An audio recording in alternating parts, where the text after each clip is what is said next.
Orasi ini dinamakan Model Leadership Pro LM dan Tantangan SDM Bisnis Syariah di Era Digital. Oke, jadi di sini ada Model Leadership Pro LM, ada SDM Syariah, dan ada Era Digital. Seperti yang kita ketahui saat ini kita mengalami digital transformation yang sangat luar biasa.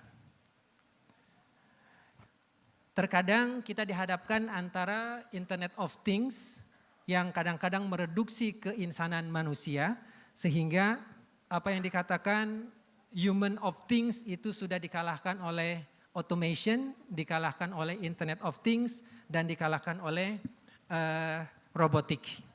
Seperti yang kita lihat misalnya ada automation robot, simulation, system integration, Internet of Things, cyber security, cloud computing, ini menjadi satu yang sangat luar biasa cepat hari ini dan mendisrupsi keadaan dan bisnis. Coba kita sama-sama perhatikan video berikut.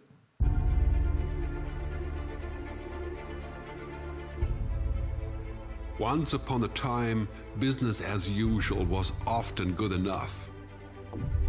No more. Where we are going, good enough is dead.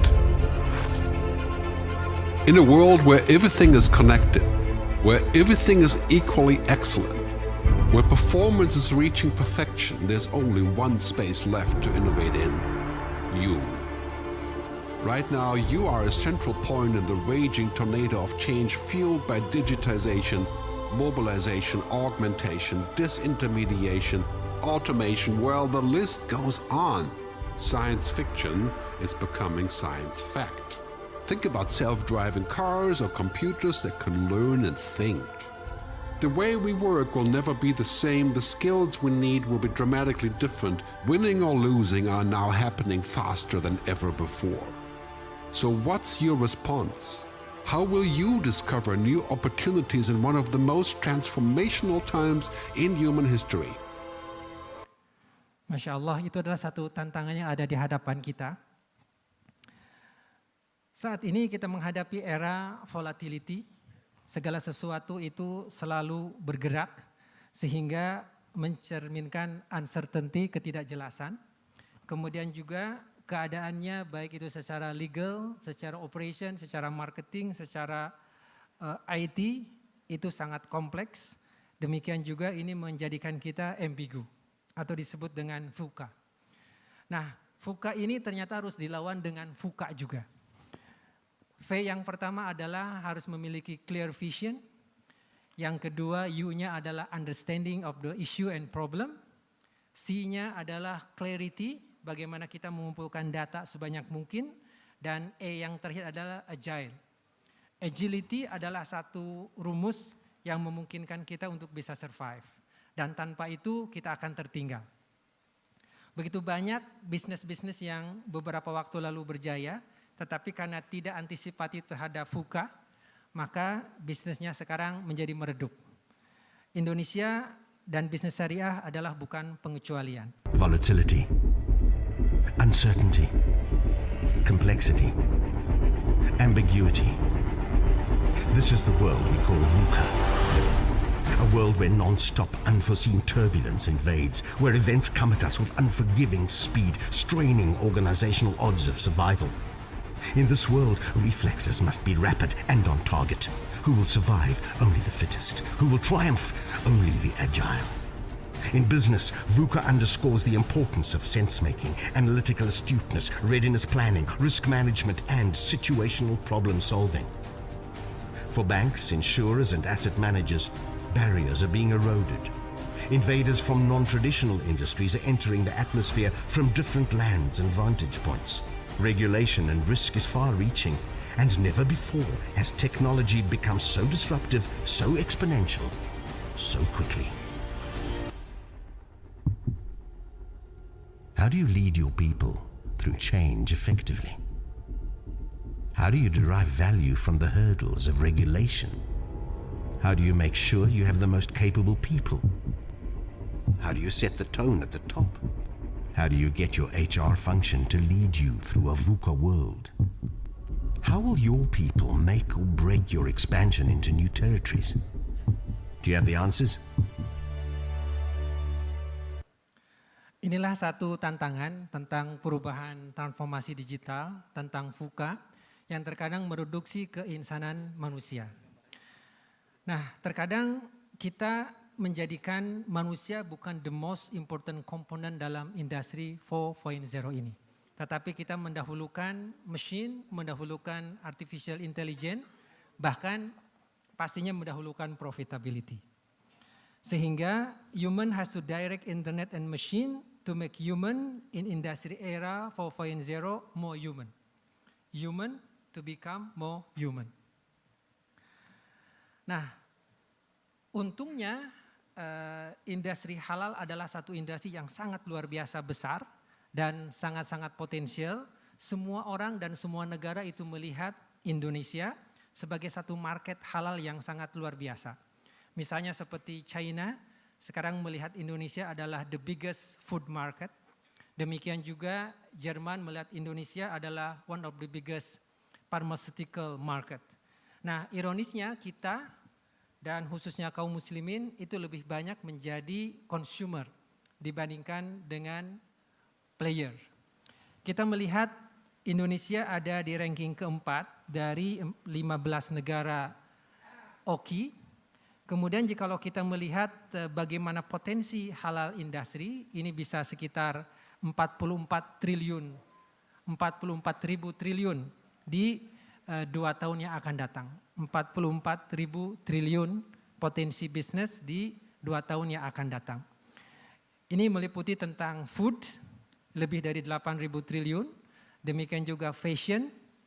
Sekarang nama-nama seperti Zara, demikian juga Uniqlo itu sudah masuk ke pasar busana muslim tanpa kita sadari. Demikian juga model-model internasional itu sudah masuk dan mereka melihat ini adalah satu peluang yang sangat luar biasa. Pharmaceutical juga satu yang sangat-sangat besar karena untuk kesehatan itu kita tidak ada tawar-menawar. Kosmetik juga ibu-ibu tidak mengenal resesi untuk kosmetik.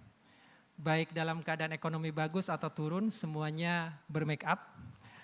Travel, tourism sekarang ini sudah sangat besar, termasuk nama-nama besar sekarang sudah banyak hotel-hotel di Mekah.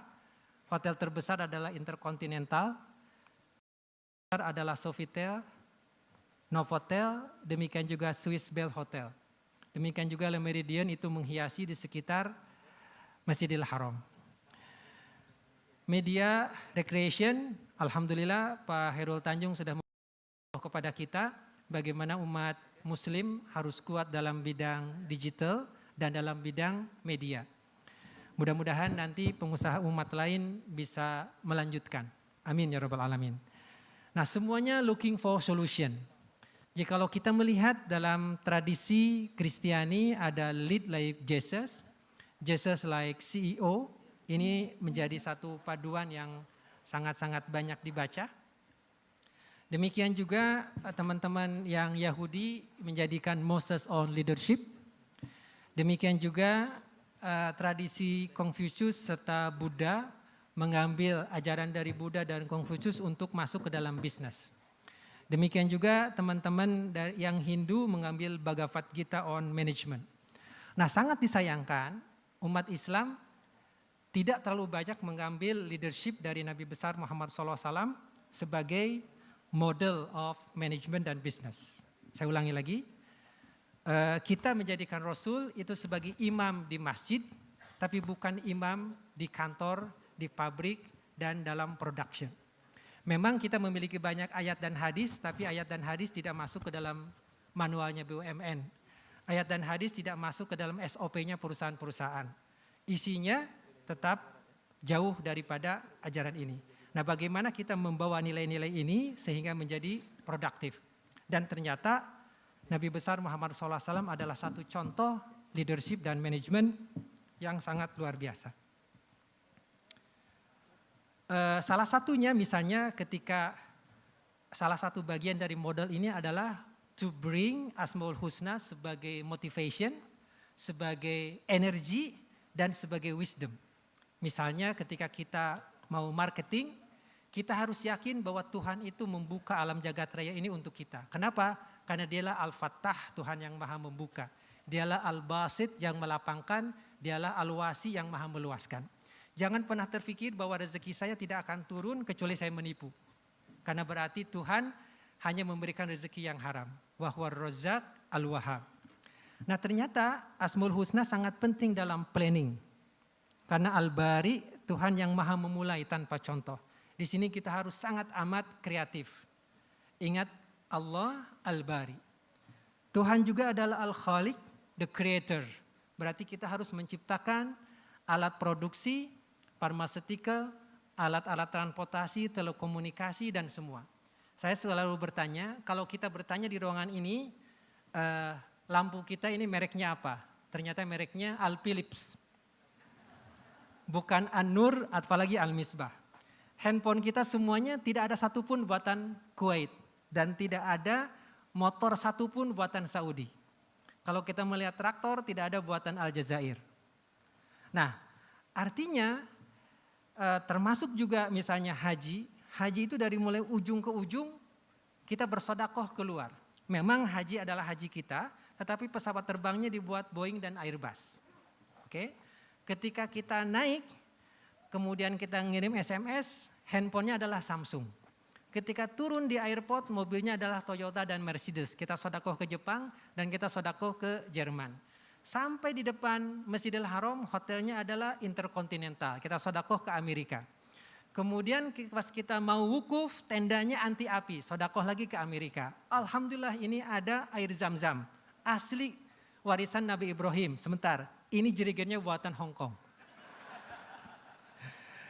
Subhanallah, dari ujung ke ujung ternyata itu kita yang punya hajat, kita yang punya bisnis, tetapi financial benefitnya dikasih ke orang lain. Maka dengan semangat Al-Khaliq, kita belajar dari Tuhan yang maha menciptakan. Demikian juga Al-Musawwir, Al-Badi, Tuhan yang maha membentuk rupa. Jadi di sini ada desain, ada digital. Tuhan memberikan kesempatan yang sangat luar biasa untuk innovation. Demikian juga untuk promotion, karena dia Tuhan maha mendengar dan maha melihat. Jadi kalau ada produk yang tidak terdengar dan tidak terlihat, artinya kita tidak belajar kepada Allah Subhanahu wa Ta'ala. Demikian juga brand management. Tuhan kita adalah Al-Azim, bukan Tuhan yang ala kadarnya. Bahwa bagaimana kita membawa brand ini menjadi satu brand yang honest, dan brand yang dihargai oleh orang lain. Jadi jika disebut, maka itu adalah jaminan mutu. Masya Allah. Makanya jika misalnya disebut Bapak Zulkifli Hasan, jaminan mutu. Sutisno Bahir, jaminan mutu. Siapapun yang diundang oleh Pak CT pasti hadir. Kenapa? Karena dia merasa ini adalah datang kepada seorang yang besar. Kalau disebut oleh Pak Hadi Mulyadi, orang pasti akan datang. Karena takut dengan wakil gubernur. Ini brand yang menunjukkan kita harus kuat. Market penetration, nah di sini juga Allah adalah Al-Wajid, Tuhan yang maha menemukan. Tuhan yang maha membuka. Jadi tidak pernah boleh ada putus asa dan merasa bahwa market itu sempit. Demikian juga halnya networking, kita harus bersahabat dengan semua orang dan kita harus membuat networking embracing. Masya Allah, Allah ternyata punya 10 nama untuk urusan hitung-menghitung. Ada Al-Hasib, Al-Muhsi, demikian juga ada Ar-Raqib, Tuhan yang maha melihat, kemudian juga Al-Atid, mohon maaf, Ar-Raqib, demikian juga ada Allah Al-Muhsi, Tuhan yang maha sangat amat detail. Al-Alim yang maha melihat dan mengetahui semuanya, ada Al-Khabir yang masuk secara detail dalam setiap perkara. Saya ulangi. Di sini ada 500 orang, Allah tahu semuanya. Itu namanya Al-Alim. Tapi Tuhan tahu secara detail ke dalam. Itu namanya Al-Khabir. Nah ini yang kita harus adopsi untuk menghadapi VUCA dan menghadapi digital era. Tanpa ini umat dan manusia akan mudah putus asa dan cepat menyerah. Kenapa negara Jepang maju tapi banyak yang bunuh diri? Kenapa Swedia maju dan banyak bunuh diri? Jawabannya tidak punya benteng terakhir. Alhamdulillah model ini Rasulullah menunjukkan bahwa kita memiliki benteng terakhir yaitu Allah yang maha kaya dan maha luar biasa. Nah, saya ingin lanjutkan lagi. Ternyata baginda Muhammad SAW ini adalah example untuk muslim dan non-muslim. Nah, kita lihat sama-sama.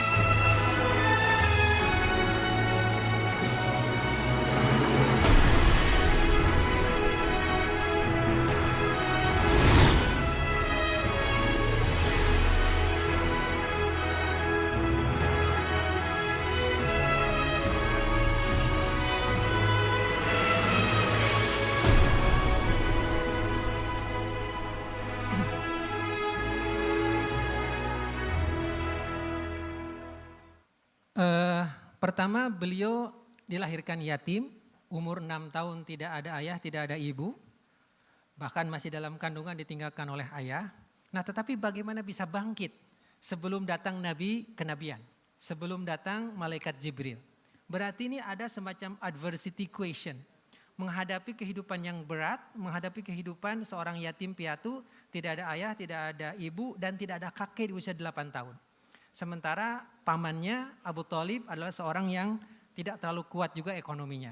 Maka beliau ini adalah seorang yang menjadi piara bergilir di antara paman-pamannya. Ada satu ketika bahwa Muhammad SAW kecil itu makan bersama Abu Thalib. Tetapi ketika pas mau mengulurkan tangan, habis makanannya oleh anak-anaknya Abu Thalib. Kemudian ditanya sama Abu Thalib, ya bundanya limadza la ta'kul ma'a abna'i? Mengapa engkau tidak makan bersama anak-anakku? Kemudian Muhammad kecil menjawab, ya abaya, innahum abna'uk wa ana huna gharib. Mereka itu adalah anak-anakmu dan aku di sini numpang. Mereka anak-anakmu dan aku di sini numpang. Aku tidak tega mengambil makanan mendahului mereka. Maka aku bersabar. 1 hari bersabar, 2 hari bersabar, seminggu bersabar. Akhirnya Muhammad SAW kecil kurus kering.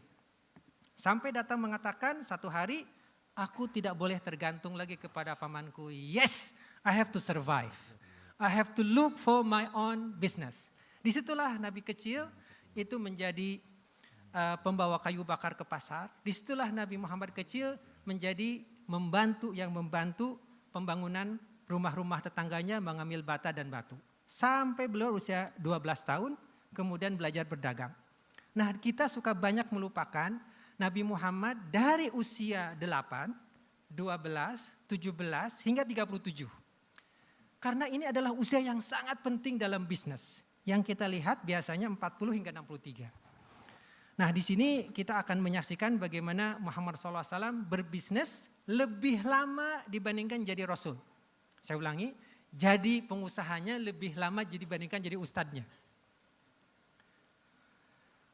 Nah, bagaimana juga beliau membina keluarga yang besar, semuanya harmonis. Demikian juga memanage dakwah dalam keadaan yang sangat berat. Demikian juga memimpin kehidupan sosial politik dengan begitu banyak kompleksitas. Kita melihat Madinah itu seolah-olah tidak ada apa-apa, tetapi di situ ada raja namanya Ka'ab bin Ashraf, ada pemimpin Yahudi, demikian juga ada pemimpin bisnis Kristiani. Ada Bani Najran, ada Bani Kunaiko, ada Bani Quraidah, ada Bani Nazir. Interaksi yang sangat luar biasa secara sosial politik. Demikian juga halnya beliau memiliki 12 learning method. Saya ulangi, Rasulullah SAW kalau mengajar itu ditanya bagaimana keadaan kamu. Kemudian Rasul melakukan repetition 3 kali. Alamat orang munafik itu 1, 2, 3. Kemudian beliau suka menggambar dengan tangannya di atas pasir. Jadi kalau misalnya hari ini ada PowerPoint, Rasul pakai PowerPoint. Nah, demikian juga beliau mengembangkan satu sistem legal yang sangat-sangat luar biasa. Jadi apa yang kita hari ini bahas tentang hukum Islam, asal-muasalnya itu dari Nabi besar Muhammad SAW. Saya pernah ke Washington, di sana ada di Mahkamah Agung Amerika, di lantai 2 sebelah kanan, itu ada satu replika kayu patung. Jadi ada 18 penegak hukum dunia, satu diantaranya bertulis Muhammad the Arab. Kita tidak setuju dengan patung kayunya, tetapi kita mengapresiasi Mahkamah Agung Amerika yang belum dilakukan oleh Mahkamah Agung Indonesia.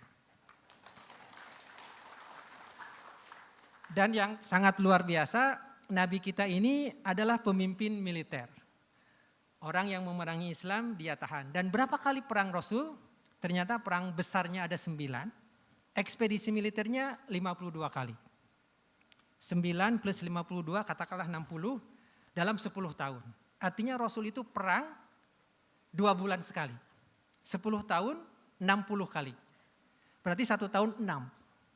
Jadi bagaimana menerima wahyu, bagaimana menjadi imam sholat berjamaah, bagaimana punya keluarga yang banyak, setiap malam wajib tahajud dan perang 2 bulan sekali. Nah inilah yang harus kita lihat bahwa Nabi kita ini memiliki begitu banyak dimensi dalam self-development, dalam bisnis, demikian juga dalam family, dakwah, sosial, education, demikian juga dalam military. Nah, sepanjang sejarah ternyata tidak ada pemimpin yang sekomprehensif Nabi mulia ini. Ada seperti Nelson Mandela dalam bidang politik tapi tidak ada bisnis. Ada pengusaha dalam bidang bisnis tapi tidak ada militer. Ada Napoleon Bonaparte dalam bidang militer tetapi tidak ada dalam legal dan seterusnya. Jadi yang bisa menghubungkan dan menggabungkan semua ini ternyata tidak banyak dalam sejarah ini. Makanya Michael Hart menulis Nabi besar adalah the most influential person throughout history. Karena he is the only one to combine spiritual and material success. Saya berusaha cepat. Nah dalam bidang bisnis, dan ini menjadi satu tekanan utama, ternyata beliau ini dagangnya jauh. Kita lihat bagaimana beliau berdagang, itu dari Mekah sampaikan ke dekat Yerusalem saat ini. Nabi besar juga berdagang dari Mekah sampaikan ke Al-Basra dekat Damaskus dan beliau berdagang sampaikan ke Irak. Lihat jaraknya 200, 400, 600, 800, 1000, 1200 meter, kilometer. Ini menunjukkan bahwa saat itu belum ada pesawat, saat itu belum ada kereta api, saat itu belum ada truk. Bisa dibayangkan bagaimana Muhammad muda berdagang. Artinya harus pakai satu kafilah, kemudian kafilah itu harus dijaga dan tidak bisa banyak. Makanya kafilahnya itu tidak bisa hanya 5, hanya 6. Untuk makan saja mungkin 5 atau 6 onta, sementara dagangnya harus berapa? Nah saya dengan tegas bisa mengatakan, kalau saja nabinya 15 abad yang lalu sudah berdagang 1200 km, umatnya tidak sah ngaku-ngaku sebagai umat Muhammad SAW jikalau dagangnya kurang dari 1200 km. Oke, nah apa sifat dagangnya? Dagangnya sifatnya 3, 1000 of miles, karena dari Mekah sampai ke Damaskus itu 1200 kilo, long period 3 bulan. Nah karena lama dan jauh harus besar. Makanya sifat dagang Rasul itu 1 jauh, 2 lama, 3 besar. Jadi yang namanya bisnis nyunah itu bukan jualan minyak wangi dan tasbih di depan masjid. Itu salah. Salah besar. Jadi jualannya Rasul itu jauh, lama dan besar. Karena jikalau sampai ke Damaskus hanya bawa 3 onta, untuk makan pun gak cukup. Makanya Abdurrahman bin Auf dagangnya dengan 700 onta. Nah inilah yang harus dikaji. Bagaimana mungkin para sahabat itu ngikutin Rasul dagangnya jauh, lama dan besar.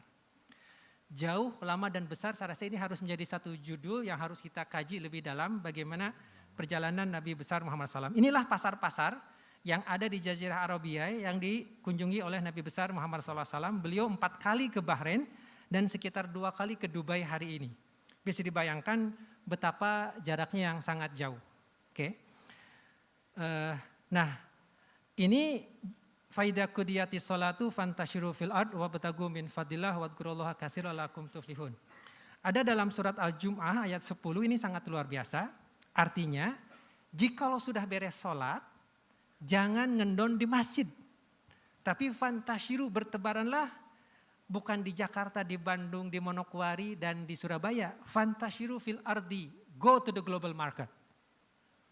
Jadi Al-Quran mengatakan kita harus menjadi pemain global, membawa barang sampai di Sydney, di Yokohama, di Tokyo, di London, membawa barang sampaikan ke Boston. Karena judulnya di sini fil ardi, di muka bumi. Carilah karunia Allah dan ingatlah di sana agar kamu beruntung. Jadi kesana itu bukan studi banding. Bapak Wakil Ketua MPR.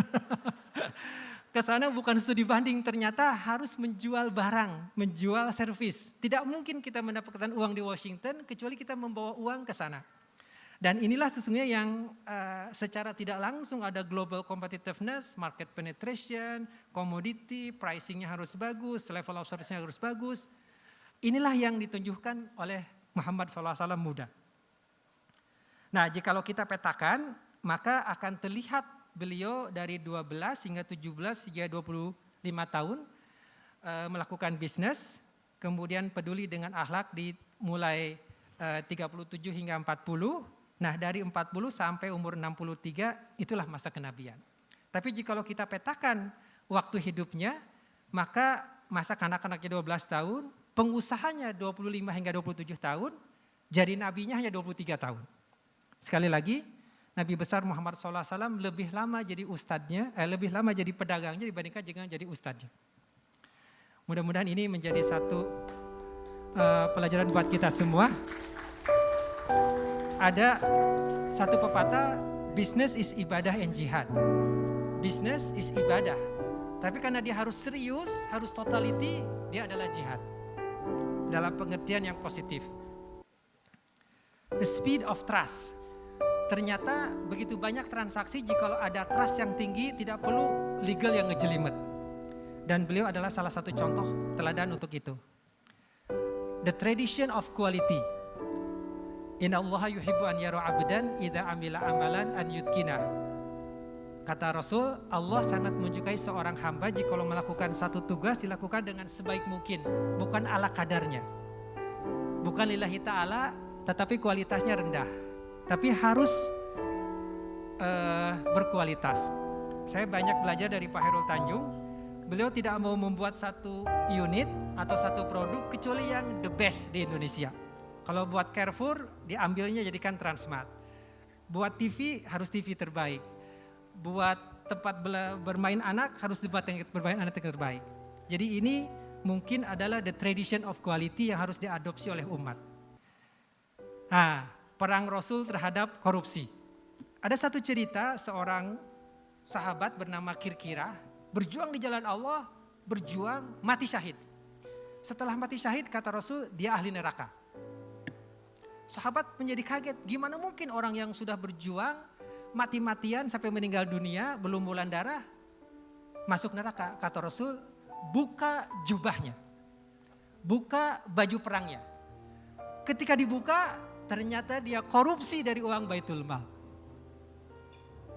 Kata Rasul, dia ke neraka dulu. Bayangkan orang yang sudah berjuang di jalan Allah mati syahid, tetapi karena dia korupsi, terhambat masuk surga. Apalagi kita yang pas-pasan.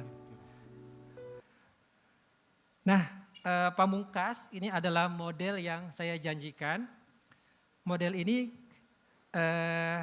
New Approach, Disiplin Leadership dan Management, berbasis kepada Sidik, Amanah, Fatonah, dan Tabligh yang merupakan Key Success Factor His Remarkable Achievement. Disingkat menjadi spesial, jadi ini adalah dimensi spiritual, physical, emosional, sosial, intelektual, dan finansial aspek. Dimensinya, ini ada 4, yang pertama integrity, yang kedua adalah trustworthy, yang ketiga professionalism, quality, and competence, dan yang keempat adalah visionary and communicative leadership. Sidik, Amanah, Fatonah, Tabligh. Diterjemahkan menjadi bahasa manajemen menjadi 4. Inilah kurang lebih modelnya.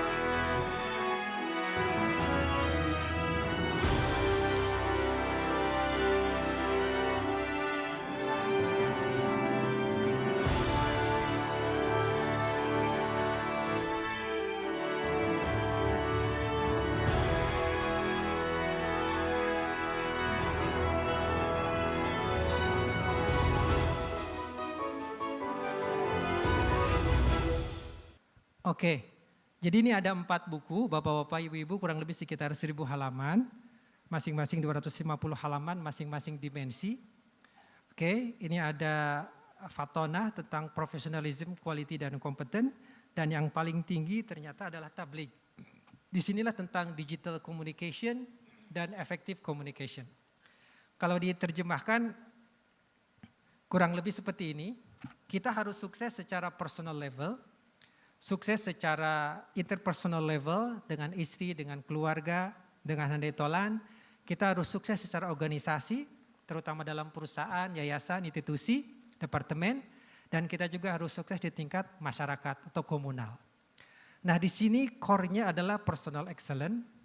Di sini adalah interpersonal capital, bisa mendengar, dan ternyata salah satu sukses yang paling tinggi dalam interpersonal capital adalah mau mendengarkan. Mau mendengarkan pendapat orang lain. Di sini kuncinya adalah professionalism, quality, dan competence. Dan yang luar biasa di sini adalah visionary leadership. Jadi kalau tugas seorang presiden sesungguhnya adalah untuk menegaskan kapan Indonesia dolarnya di bawah 10.000. Itu tugas sang presiden. Kalau tugas pimpinan perusahaan, kita akan menjadi player nomor berapa di market. Kemudian berapa profitability kita. Kemudian kemana perusahaan ini, institusi ini akan berada di 5 tahun, 10 tahun yang akan datang.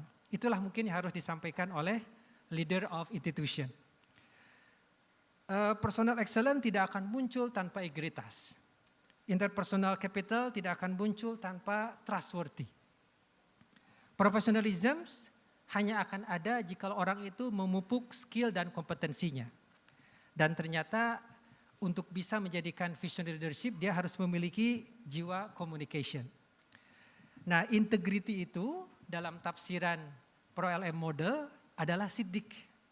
Trustworthy ini adalah amanah, kompetensi ini adalah fatona, dan communication itu adalah tabligh. Nah, ini sudah dicontohkan oleh baginda Rasul selama 24 tahun. Namanya Prophetic Leadership and Management Wisdom. Selama, mohon maaf, 23 tahun. Dan sebelumnya selama 25 hingga 27 tahun. Nah, wisdom yang paling tinggi ternyata adalah wisdom dari Tuhan, Allah Subhanahu wa Ta'ala. Dan sumber dari semua sumber adalah Al-Quran. Ini merupakan spiritual quotient, integrity ini. Demikian juga ini adalah sumber emotional quotient. Sementara ini juga adalah physical quotient secara kesehatan. Dan ini trustworthy adalah social quotient, kita berinteraksi dengan yang lain. Nah, sementara fatona adalah financial quotient, demikian juga intellectual quotient. Dan yang paling susah dan paling tinggi itu adalah VCQ, Vision Communication Quotient. Kemampuan kita menyampaikan visi kepada orang lain. Vision Communication Quotient. Nah, harapannya insya Allah dengan kita mengadopsi integrity, komunikatif, amanah, dan fatona, trustworthy dan kompetensi, baik di level personal dan komunal, insya Allah kita bisa menghadapi era digital dan era disrupsi dengan sebaik mungkin insya Allah. Apa ini sudah dilakukan? Dan ternyata ini sudah menghasilkan satu peradaban yang luar biasa dahulu. Dan sekarang juga bisa menghasilkan lagi. Coba kita lihat. Bagaimana peradaban terbentuk di Mekah dan sekitarnya. Peradaban di Madinah dan sekitarnya. Di Yerusalem sekitarnya. Damaskus, di Baghdad, Istanbul, di Persia, di Andalusia, Cina Muslim, Asia Selatan. Ini adalah berkah dari apa yang disebutkan dengan sidik amanah fatonah ini. Kita melihat satu peradaban yang sangat luar biasa dari barat dan dari timur. Saya mencoba untuk merangkumnya dalam beberapa belas jilid, belum selesai karena IPB, India, Pakistan, Bangladesh belum terpotret dan Asia Tenggara juga belum terpotret. Kalau Napoleon Bonaparte mengatakan Musa telah mewujudkan Tuhan kepada kaumnya, Yesus wilayah Romawi, sementara Muhammad kepada seluruh kontinen jagat raya. Demikian juga ada Thomas Salil, Nabi Muhammad dan satu abad tersebut, jika ia bukan kilauan cahaya yang turun, dia adalah satu kilauan yang jatuh di bumi dengan serbuk bom yang eksplosif meledak setinggi surga, membentang dari Delhi hingga Granada. Saya katakan pemimpin besar ini bagaikan kuah dari surga dengan halilintar, sementara seluruh dunia sudah siap dengan bensin yang setiap saat dapat diledakkan. Nah, peradaban ini tergantung kepada kita SDM-nya. apakah akan redup atau akan meledak. Apakah ini hanya untuk muslim saja? Jawabannya no. Ini adalah untuk semua, karena jikalau akidah dan belief serta ibadah memang untuk kita. Tetapi kalau namanya wisdom, untuk mencontoh bagaimana senyum kepada saudara yang lain itu tidak harus menjadi muslim. Bagaimana kalau membayar on time sebelum waktu tidak harus menjadi muslim. Dan begitu banyak wisdom yang disampaikan oleh Nabi besar Muhammad SAW itu bertebaran di sana sini. Saya ingin memberikan satu contoh, kita sebagai muslim suka mengambil wisdom dari Robert T. Kiyosaki. Padahal mungkin dia orang Jepang dengan agama Shinto. Tetapi cash flow kuadrannya kita ambil. Kita sebagai muslim mengambil wisdom dari Anthony Robbins. Anthony Robbins juga seorang non-muslim. Kita mengambil wisdom dari Brian Tracy, juga non-muslim. Kita mengambil wisdom dari Barack Obama, juga non-muslim. Kita mengambil wisdom dari Mother Teresa, juga seorang Katolik. Nah sekarang kenapa tidak dibalik? Harusnya seorang seperti penulis Seven Habits, Stephen Covey, membaca tentang sirah Nabi. Saya yakin ceritanya akan lain.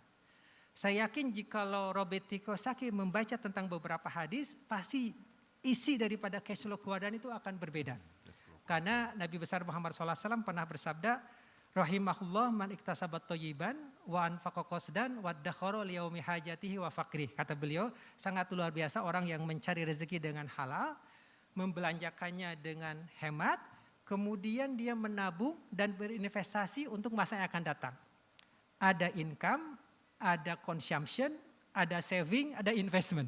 Ini 15 abad yang lalu. Tapi tidak pernah dibaca oleh Stephen Covey.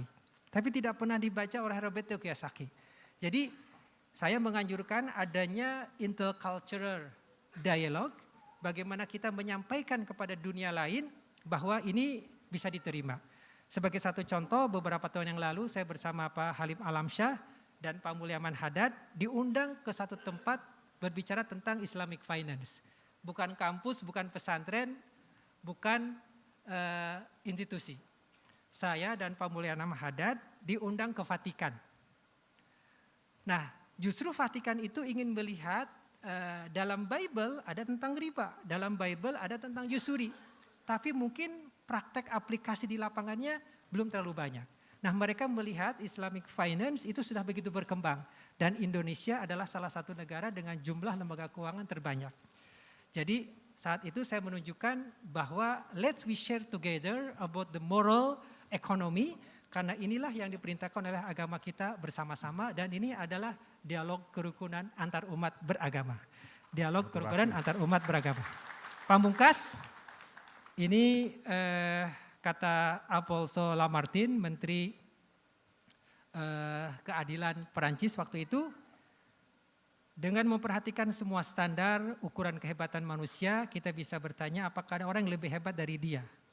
Muhammad SAW, seorang filsuf, orator, rasul, legislator, pemimpin tentara, negosiator ulung, pembaharu, pemimpin keagamaan, pendiri 12 wilayah berbasis agama, dialah Muhammad.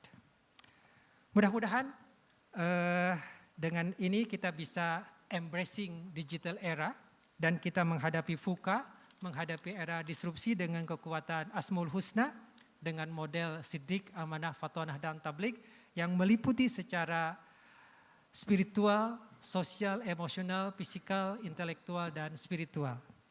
Akhirnya saya ingin membaca pantun lagi sebagai penutup dari presentasi saya. Mohon jangan lupa cakepnya. Naik gunung melihat kawah. Cakep. Di jalan ketemu katak yang loncat. Cakep. Pendidikan bukan soal mencari ijazah, namun mencari ilmu yang bermanfaat. Oke. Satu lagi. Makan ikan bawal pakai nasi. Cakep. Bersama para model, si Abdul dan si Ahmad. Cakep. Zaman digital, zaman disrupsi, harus punya model yang handal agar selamat. Sekian, mohon maaf atas segala kekurangannya. Billahi taufiq wal hidayah. Assalamualaikum warahmatullahi wabarakatuh.